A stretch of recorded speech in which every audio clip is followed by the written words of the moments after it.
Olá, nós vamos falar hoje sobre o naturalismo no Brasil, que teve início em 1881 com a obra O Mulato, do autor Aloysio Azevedo. Vocês devem estar pensando, poxa professora, mas o realismo também começou no Brasil em 1881, e agora? Pois bem, começou com Memórias Póstumas de Brás Cubas, sim, o realismo no Brasil, e em 1881. Só que meses antes essa obra foi publicada do que foi publicado O Mulato, do autor Aloysio Azevedo. O naturalismo, ele tem características semelhantes ao realismo, como a questão da crítica social, o uso da objetividade, temas polêmicos como adultério, já tínhamos falado tanto dentro do realismo, só que ele é mais voltado, gente, para falar do próprio homem, do próprio ser humano como elemento patológico, onde o ser humano não será mais visto de uma maneira idealizada, como os românticos viam, mas de uma maneira mais mórbida, cheia de defeitos. Os realistas já procuravam mostrar isso, mas de uma maneira muito discreta, né, pela ironia do Machado de Assis. Agora aqui no naturalismo nós vamos ver que essa característica ela será mais escancarada, tá? Então vamos às características do naturalismo no Brasil. Primeiro, eles se baseiam na tese determinista de Taine, que é o meio influencia o homem é o produto do meio. Então é legal lembrarmos disso, o homem é o produto do meio. Justamente por isso, nós vamos perceber que o meio vai influenciar diretamente os personagens das histórias. Nós temos como romance tese o principal, pessoal, essa obra aqui, né, o Cortiço. E o Cortiço, gente, ele não, né, essa obra, ela é a obra-prima do naturalismo no Brasil. O Aloysio Azevedo, ele conseguiu fazer com que essa obra tivesse todas as características do naturalismo. Não é uma nem duas, todas, tá? A linguagem aqui empregada, ó, já consigo falar das características usando o Cortiço como modelo, que é o livro de leitura que eu pedi para vocês aí como leitura obrigatória, tá? Ele tem objetividade e a presença de uma linguagem totalmente coloquial. A linguagem que nós usamos no dia a dia, né? Principalmente na oralidade, nós vamos encontrar aqui. Só que como o pobre, né, vai surgir uma nova classe, o proletário, nós vamos ver, a classe social mais baixa da sociedade, vai ser a protagonista das histórias naturalistas, nós vamos perceber que essa linguagem, mesmo sendo objetiva, ela será pautada no coloquialismo. Então nós temos crítica social, o meio influenciando o homem, o coloquialismo. Vamos perceber que o ser humano, ele vai se animalizar, ele vai ganhar características de animais. E você consegue já perceber nas primeiras páginas do Cortiço, quando ele pega e fala que os homens focinhavam, né? Quem faz isso, quem usa o focinho, não é? Né? Os seres humanos usam nariz. Animal tem focinho, né? Cachorrinho tem focinho. Então ele já fala que focinhava como se ele tivesse um focinho, já é colocar uma característica de animal para o ser humano. E o animal e o meio, já que o meio vai influenciar o homem, ele vai ganhar características humanas, que é uma figura de linguagem que nós chamamos de prosopopeia ou personificação. Nós vamos perceber também que os temas trabalhados nessas obras são temas polêmicos, como a questão de assassinato, de adultério, de homossexualidade. Para a época, falar desses assuntos, né, chocava a humanidade. E também, né, aqui no Cortiço nós vemos a presença da homossexualidade feminina. Então, assim, também é algo novo para a literatura brasileira, tá? E para a literatura como um todo, tanto em Portugal como na Europa toda, então é uma grande novidade. Outra temática que nós temos aí como característica naturalista brasileira é a questão do patologismo que eu já tinha falado para vocês, né? O ser humano ser mostrado de sua maneira mais degradante, né? Então, o proletário vivendo num local com baixa condição de renda, sem saneamento básico. O Cortiço não tinha saneamento básico, né? O Cortiço é a própria protagonista da história, porque ele é um meio que vai influenciar as pessoas.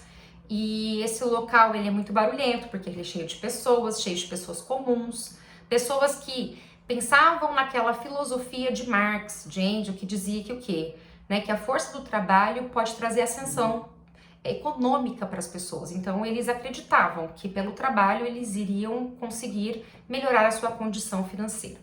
Outra coisa que nós vemos também, né, falamos do coloquialismo, da objetividade, o ser humano se comportando como animal, o zoomorfismo. Por que eu repito tanto? Porque é importante você saber fazer essa verificação quando você estiver lendo o Cortiço e outras obras naturalistas e você pensar, agora eu tô entendendo por que aqui né? Eu tô vendo que o homem tem uma característica animal. Até dá para perceber, pessoal, que as sensações percebidas pelos órgãos do sentido, como audição, visão, paladar e olfato, estarão presentes na obra O Cortiço. Por que eu falo tanto de Cortiço? Porque, como eu disse para vocês, aqui tem todas as características do naturalismo, né? O Cortiço você consegue enxergar pelas descrições. Ó, outra característica naturalista, a descrição minuciosa, tá? Então, nós vemos, há uma descrição do local que você consegue enxergar esse local. Há uma descrição do barulho, do zum zum zum, que você consegue ouvir o cortiço.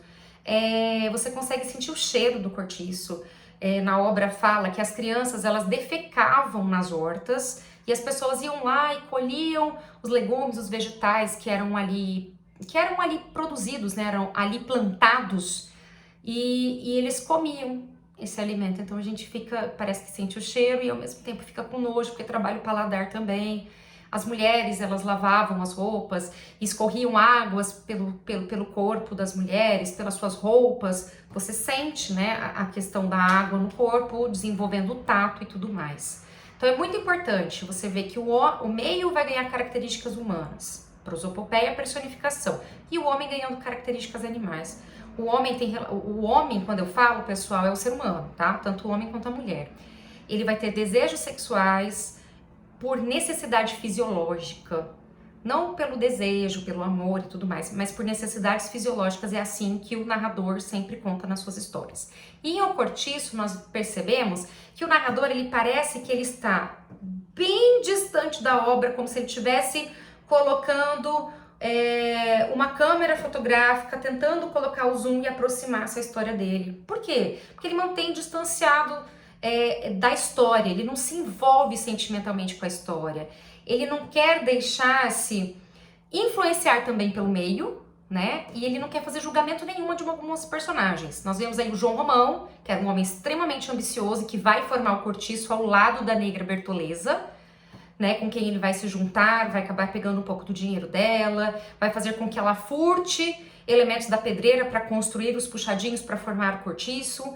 E ele não faz um julgamento de dizer que o João Romão era uma pessoa corrupta, que o João Romão era um ladrão. Não, ele não fala isso. Ele só mostra como o João Romão ele mostra que a Bertoleza era inocente. Ele não faz julgamentos. Ele apenas coloca as características da Bertoleza aí e vai acrescentando, né? Outra personagem importante do cortiço, que é a Rita Baiana, é o exemplo de erotização da mulher. Ela dançava, rodava a saia, os homens ficavam encantados, alguns a disputavam por meio da briga, né? Como se fossem animais. Olha o espírito animalesco aí que nós temos dentro da obra, tá? Lembrando, o mais forte prevalece sobre o menor. O que nós temos aí? O cientificismo de Darwin, né? E quem que vai ser o maior no meio do cortiço? O próprio João Romão, que além de ter o cortiço, vai conseguir comprar a pedreira ao lado, que era o local onde os trabalhadores, né, a representação dos proletários, os trabalhadores alugavam as suas casinhas, o cortiço, e ele ficava ainda com o desejo de querer ser mais rico, e mais rico, e mais rico, e acabou comprando também a pedreira, né? E por fim, eu não vou contar o final da obra, eu vou deixar vocês curiosos, porque vocês têm que ler o cortiço para conversarmos em aula, né? A nossa aula que nós temos aí, que seja pela videoaula, que nós temos o nosso contato ao vivo. Eu preciso do retorno de vocês, saber o que vocês acharam, as características naturalistas que vocês encontraram dentro do cortiço. Lembrando que a obra O Mulato, que inaugura o naturalismo no Brasil, também mostra, tem essas vertentes naturalistas. Mas não é assim um romance experimental como O Cortiço. O Mulato, nós encontramos um afrodescendente, que uma moça jovem, muito bonita, que namorava um religioso, né? Porque na família queria que ele tivesse uma vida religiosa, mas ele acabou se apaixonando por essa moça. Só que ele acaba não ficando com ela porque ela se apaixona pelo mulato. Só que ele fica muito irritado porque ele fala: eu posso perder a minha mulher para qualquer pessoa, mas eu não vou perder para um homem de cor. E aí ele assassina, ele mata o mulato e a história vai desencadeando. Só para vocês verem a questão do preconceito que existe aí, né? A questão da questão racial e também a questão do fato dele ter pouca condição financeira, de ser pobre e tudo mais. Nessa mesma unidade que nós estamos falando do naturalismo, eu já aproveito um gancho e falo também do impressionismo. O impressionismo, ele é a fusão do realismo e do naturalismo. Você pega os dois, pá, e se encaixa e cria uma obra. E quem que fez isso? O autor Raul Pompeia. Raul Pompeia, ele criou uma obra chamada O Ateneu. E tem como protagonista o menino Sérgio. O menino Sérgio, ele acaba sendo uma vítima, né, da sociedade, que eu quero dizer, que ele é empurrado a estudar dentro do Ateneu. Empurrado, que eu quero dizer assim, o pai e a mãe criavam o menino sempre debaixo de cuidado e de amor, né? Até a descrição do Raul Pompeia é que ele era criado sobre uma estufa de amor, a proteção amorosa dessa mãe. E o pai, querendo que esse menino se transformasse no macho da sociedade, como dizia o slogan do Colégio Ateneu, né? Transforme o seu filho em um homem da sociedade, porque naquela época as escolas existiam para gêneros, né? Femininos e masculinos. Então os meninos estudavam no colégio interno só para meninos. E o pai então pensou, preciso fazer com que meu filho seja um bom homem para a sociedade. Então vou matriculá-lo no Ateneu, porque fazia a melhor propaganda que tinha da sociedade carioca. Chegando lá, ele se encanta com a forma com que o diretor da escola, chamado Aristarco, apresenta essa escola para o pai, e o pai acredita em que o filho vai estudar na melhor instituição. Quando o filho então vai, bonitinho, feliz para a escola, né, quando fecha-se as portas e o pai vai embora, não é nada daquilo que ele estava pensando, né? A escola, de acordo com Raul Pompeia, é o retrato em miniatura da sociedade cruel, da sociedade que massacra o ser. Por quê? Porque cada estudante da escola vai contribuir de uma certa maneira para que o Sérgio também se acostumasse com aquele meio e se transformasse também num predador, tá? Ele, para ele sobreviver naquele meio escolar e tal, ele tinha que, de uma certa maneira, se corromper ali naquele meio, tá?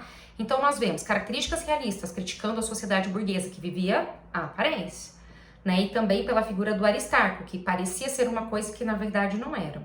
Ele tinha uma esposa muito boazinha, e as crianças queriam ser cuidadas pela esposa do Aristarco, porque ela representava as mães que não estavam ali, né? Eles ficavam muito carentes. E, em compensação, desejos de meninos, eles projetavam na outra figura feminina. A obra só tinha duas figuras femininas lá.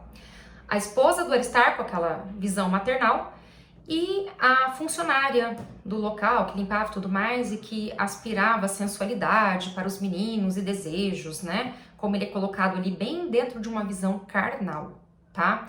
E aí, o que nós vemos? O menino, então, que antes era acostumado àquela proteção materna e tudo mais, agora vai ter que aprender a lidar com aquela situação. Porque os meninos faziam coisas erradas, falavam que era o Sérgio. Quem era punido? O Sérgio. Então agora o Sérgio vai ter que aprender a lidar com tudo isso e vencer. E ele conseguiu ter alguns amigos ali, né, para tentar se proteger, mas uma vez jogaram ele na piscina e tentaram salvá-lo, e quando alguém vai tentar salvar, ele acaba se aproveitando um pouco sexualmente do Sérgio. Então tem algumas coisas que deixam no ar, umas coisas implícitas, mesclando características realistas com a objetividade ou crítica social e ao mesmo tempo com a tese naturalista de que o meio vai influenciar, que é o Colégio Ateneu que vai influenciar, ok? Espero ter ajudado vocês, não perca a nossa aula ao vivo, que tem sempre complementos e tudo mais, é só para ajudar vocês a estudarem um pouquinho mais em casa, tá? Um beijo, se cuidem, saudade!